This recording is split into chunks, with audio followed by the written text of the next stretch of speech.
Breindal ydy'r taliad mae cyfansoddwyr cerddoriaeth yn ei dderbyn am yr hawl i gael darlledu ei gwaith yn gyhoeddus.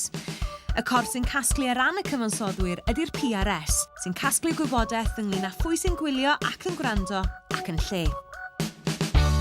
Roedd y PRS yn arfer casglu data o ddwy ffynhonnell. Yn gyntaf, o'r holl lefydd cyhoeddus fel caffis a siope yn chwarae cerddoriaeth fasnachol ac yn ail o restrau chwarae gorsafoedd radio. Ond ym mis Ebrill 2007, newidiodd y PRS y ffordd roedden nhw'n casglu ac yn dehongli i data. Roedden nhw'n dadlau nad oedd Radio Cymru yn cael ei chwarae mewn lleoliadau cyhoeddus mor aml â gorsafoedd eraill ac y dylid lleihau'r rhan yma o'r gyfraf Breindaliadau. Canlyniad hyn oedd cwym sylweddol i gyfanswm taliadau blynyddol y PRS i'w haelodau Cymraeg. Effeithiodd hyn ar incwm cerddorion a chwmnïau cyhoeddi Cymraeg yn sylweddol. Sefydlwyd EOS mewn ymateb uniongyrchol i'r newid polisi hwn gan y PRS ac i ymladd dros daliadau uwch i'r cerddorion.